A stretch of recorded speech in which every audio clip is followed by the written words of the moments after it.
Retrouvez-nous tout de suite avec David sur I Love You. I Love You, I Love You, I Love You. Ouais, I Love You, I Love You, c'est la même chose, c'est la vie, c'est l'amour. Allez avec Nono, en avant Guingamp. Norbert, One Man Show Patate. J'ai passé toute la journée avec mon micro-ondes. Je te jure bébé, j'ai la patate chaude. Est-ce que vous êtes prêts? Bonjour Norbert, comment vas-tu? Eh ben très bien, bonjour David, ça va bien? Ça va, on est à la Nouvelle Ève pour parler de ce One Man Show Patate que je suis venu voir il y a 3 semaines à peu près. Et la première chose que je me suis demandé, c'est est-ce que petit, déjà tu pensais à être sur scène?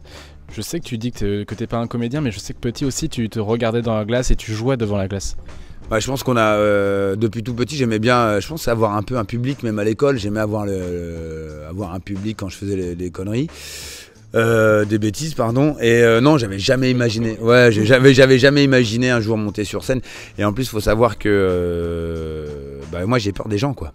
C'est ça qui est bizarre. Hein. C'est un ancien timide. C'est pas un ancien timide, c'est que faire de la télé, c'est une chose. T'as juste une caméra et donc t'as personne qui te regarde. En fin de compte, à part un cadreur qui est des fois ton pote, donc t'as aucun problème. C'est que là, t'es à poil. Sur scène, t'es à poil. Donc t'as entre 150 et 300 neneuils qui te regardent. Enfin, ça fait 600, pardon. Ça fait bizarre parce que t'es tout nu et parce que t'es au devant de la scène et que c'est en réel, tu peux pas dire couper, on recommence. Une fois que c'est loupé quoi. Et quand t'as pas fait rire quoi. Et ou quand t'as loupé ta vanne quoi. Mais une très bonne thérapie, je le dis encore une fois, la télé a été une thérapie, mais la scène est une thérapie. Hein. J'évolue grâce à ça quoi. En fait, je suis pas un clown triste, je suis quelqu'un de vivant, je m'éclate, je rigole tout le temps dès que je peux. Et la scène et la télé, ça m'a fait vraiment devenir mature. Ouais, j'ai grandi. C'est une des qualités d'ailleurs, je trouve, du spectacle, c'est que c'est très sincère, ça te ressemble vraiment. Et par exemple, tu te racontes parce que tu parles de Rungis, de ton père. Justement, c'était important aussi pour toi de parler de ton parcours, parce que tu parles pas que de ça, j'en parlerai après, mais de parler aussi de toi. Alors quand je commence le spectacle, ça a encore changé depuis 3 semaines, je te le dis. C'est que j'explique d'où je viens en fait, et je dis tout de suite que quand j'ai commencé, j'ai lavé des salades à l'eau chaude. J'ai viré 4 kilos de truffes ou 2 kilos de truffes à la poubelle, donc 4 000 €. J'explique qu'avant d'être un chef, t'es un commis, t'es un tamoul, t'es rien. Hein, comme on dit en cuisine, t'es une petite merde quoi. Et donc tu commences comme ça et que tu dois faire tes preuves, un peu comme le spectacle. T'es rien, t'es personne et tu dois faire rire les gens et leur faire passer des messages. Et c'est important pour moi de parler de qui j'étais, comment j'ai commencé. Parce que là, c'est vrai qu'à la télé, on a une image de chef idyllique, chef farfelu, original, créateur et tout, créatif. Mais derrière, il faut expliquer quoi? Il faut expliquer par où j'ai commencé. Hein. Comme je suis un autodidacte, j'ai fait beaucoup de conneries, plus que les autres, puisque j'ai pas de base. Et après, j'explique Rungis parce que on a tous une histoire dans notre vie et surtout les cuisiniers, ils ont tendance à toujours dire ouais, c'est ma grand-mère, c'est ma mère.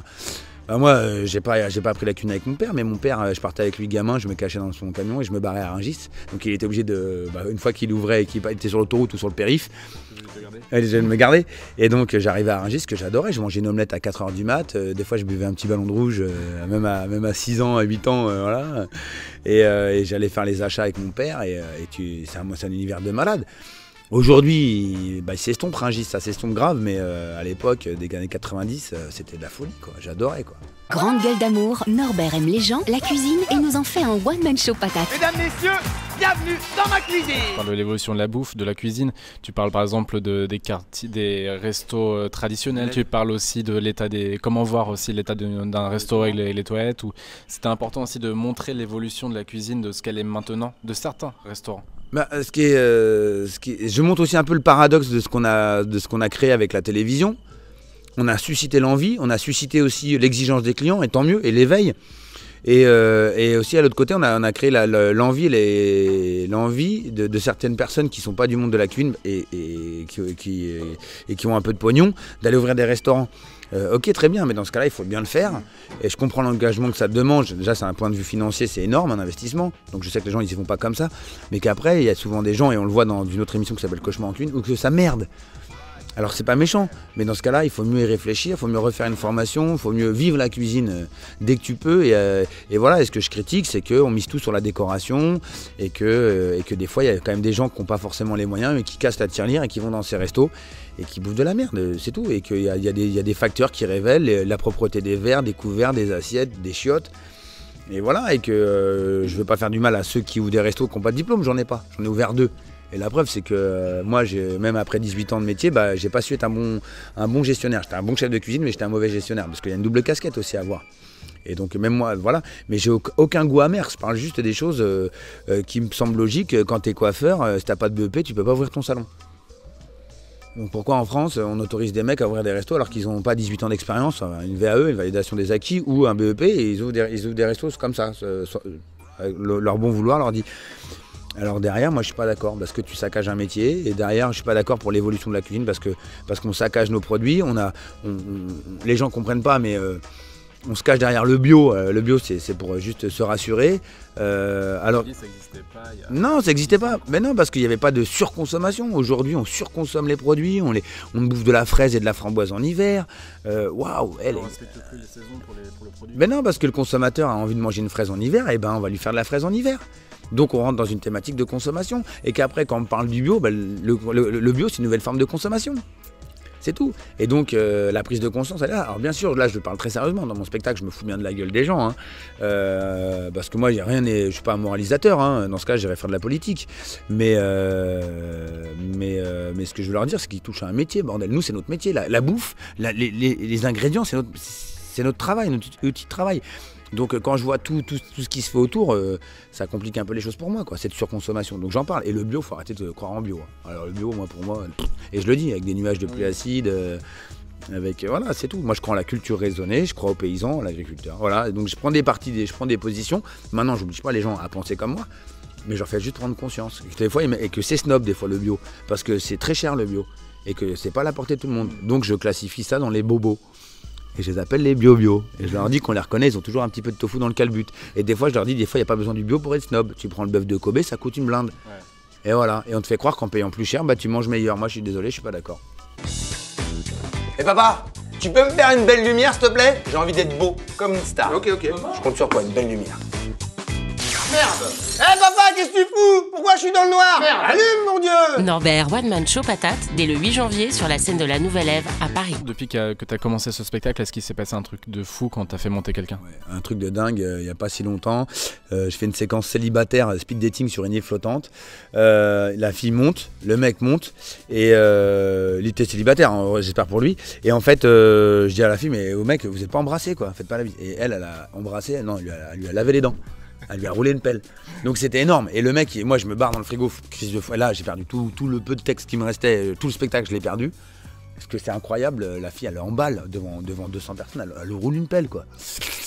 Putain, moi je suis comme ça, je dis oh là là. Le mec il dit rien du tout. Il est heureux. Donc moi je me casse dans le frigo. La danseuse qui est avec moi, Ticia, part dans le frigo. Il reste qui? Il reste 10-10 et la fille. Mais la fille elle roule une pelle à 10-10. Et qui est ni plus ni moins 10-10, c'est quand même le copain de Ticia. C'est vraiment le mec de Ticia dans la vie, quoi. Et donc l'autre elle veut sortir. J'ai dit non, sors pas, parce que moi je voyais la scène. J'ai dit sors pas. Et donc ça va, ils ont compris que eux c'est les danseurs, c'est quand même du monde professionnel de l'artistique, donc ils savent faire la différence. Mais bon, moi je savais pas comment elle allait réagir. Ça faisait pas si longtemps qu'on bossait ensemble, donc je me dis non, si elle prend le mal, elle va foutre une tarte à la main. Et non, pas du tout. Donc ça va, elle l'a pris correctement. Et l'une des choses importantes, c'est que, il faut le dire, tu fais monter les gens pour cuisiner avec toi, et que Ticia du coup est 10-10.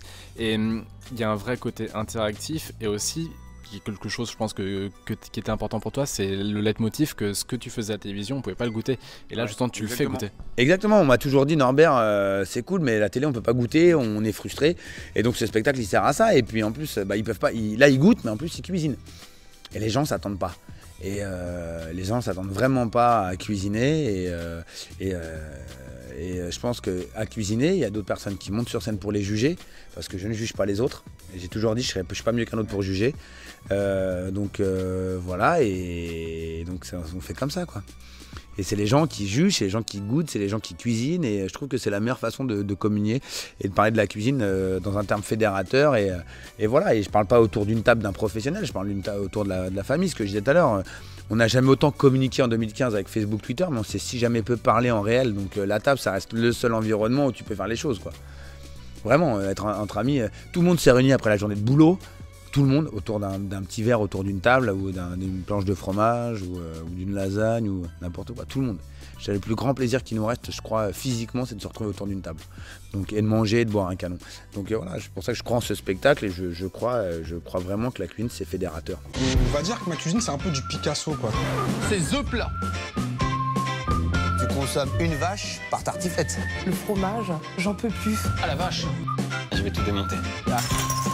Là, c'est un gros loupé. C'est une très bonne surprise ce spectacle. Il y a une autre très bonne surprise, c'est Norbert Commis d'Office que je mate, c'est tous les vendredis si je me trompe pas, sauf s'ils avaient changé d'horaire la semaine dernière, mais qui est vraiment trippant parce que tu fais venir des gens qui pensent être des experts sur une recette, qui en fait sont dénoncés par leurs proches parce qu'ils font de la merde.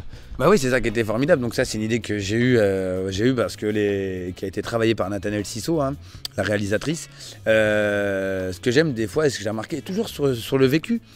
J'allais manger chez ma belle-sœur et un jour elle nous a fait un gratin dauphinois, mais mon Dieu, qui était pas cuit, il était immonde, il était pas bon. Et donc tout le monde fait c'est bon. Et depuis ce jour-là, ça fait quand même un an qu'on se tape du gratin dauphinois, quoi. Elle est au courant ? Ouais, elle est au courant. Mais ça m'a donné une idée. Je me dis, mais t'imagines le nombre de personnes qui sont convaincues d'être des cadors sur une spécialité et en fin de compte les amis, les proches, j'ose pas leur dire que c'est de la merde. Et je me suis dit c'est génial. Et donc quand t'as Dorian, t'as Fatia, la reine de la quiche qui vient. Avec la mayonnaise. Ouais, c'était énorme. Et donc je me suis dit, les gens en toute modestie ou des fois avec beaucoup d'assurance, ils viennent te voir et te disent voilà, c'est celui-là que je kiffe et que je sais faire le mieux et que tout le monde kiffe. Et ce qui est énorme, c'est que tu as des personnes totalement neutres qui te jugent, hein, pour quand même montrer au mec on se fout pas de sa gueule. Et qu'après, quand c'est sa femme qui prend la parole, qui dit écoute, Dorian, ça fait 8 ans que je bouffe de la merde, j'en peux plus, là j'arrête, j'ai nommé d'un. 7 fromages dans la tartiflette, avec les hérissons. Et la graisse surtout. Ouais, voilà, et c'est ça que j'aime. Et ça reste une délation, mais très humoristique. Et on ne parle que de cuisine, on ne fait pas une délation du genre je t'ai trompé, je t'ai fait cocu, ou ça fait 8 ans que tu sais pas me faire l'amour. Hein. C'est vraiment que sur de la bouffe, donc ça va, ça reste. Mais je trouvais ça très marrant. Et on va tourner un numéro 2, mais encore une fois, là il y a des surprises. Déjà sur l'environnement. J'espère que M6 Studio 89 va me suivre parce que je vais changer d'environnement, je vais être en studio. Donc, et je ne veux pas être chez les gens, donc on va trouver un endroit totalement ouf pour le faire. J'espère qu'ils vont me suivre là-dessus, c'est pas encore acté, hein, mais moi c'est une idée que j'ai proposée, j'espère qu'ils vont la suivre, et de toute façon elle est très intéressante pour avoir de plus en plus de réel. Parce que j'avais expliqué aux gens que c'est une émission qui est scénarisée, mais il n'y a pas de triche, il n'y a pas de comédien, il n'y a pas de scénario. Quand je dis scénarisé, c'est-à-dire qu'il fallait faire le montage du mec qui vient en pensant faire un cours de cuisine, le perfectionnement, mais qui soit dans le goûtage, donc il fallait faire juger 3 personnes totalement neutres des plats, donc il fallait leur dire que c'était des plats faits par, entre guillemets, des semi-pros ou des pros. Derrière, il faut faire intervenir sa femme, sans qu'elle lui dise au mec, donc c'était ça, le scénarisé, c'est l'ossature de l'émission, plus des amis qui doivent pas être au courant que c'est le candidat qui a cuisiné, donc c'est ça qui est scénarisé énormément. La cuisine, c'est un spectacle. Alors pourquoi pas en faire un, justement? Me voilà, vous balancez des vannes. Ici, c'est votre place, le spectateur, en folie, en furie. Et là, cuisine, mon fief. À force de lui dire qu'il était drôle, Norbert nous en a fait un spectacle. La dernière chose, c'est le défi à la view. Tu vas m'imposer une interview que je vais faire dans les 6 prochains mois, musique, cinéma, sport, ce que tu veux. Si je réussis, tu offres ce que tu veux à l'un des lecteurs. Sinon, je te dois un resto, je t'invite à la maison. D'accord, ok, pas de souci. Une interview? Ouais, tu m'imposes une interview que je dois faire. Quelqu'un que tu souhaiterais que j'interviewe. Ah, une personne plus l'interview que tu dois faire. Tu dois interviewer Jean Humbert. Et tu dois lui poser 3 questions, mais techniques sur le camping. Ok. Et s'il répond, voilà, okay, c'est aux 3. Mais il répondra pas. Je suis sûr que sur 3, tu vois, je t'ai mis 3, mais une question technique sur le camping. Ok, ça me va. Un jargon. Hein, un jargon de campeur. Voilà, une interview Jean Humbert. Hein, ouais, tu vas voir. Ouais. Peut-être pas tout comprendre. Merci beaucoup pour l'interview. Merci à toi. Merci David. Et bisous à l'équipe.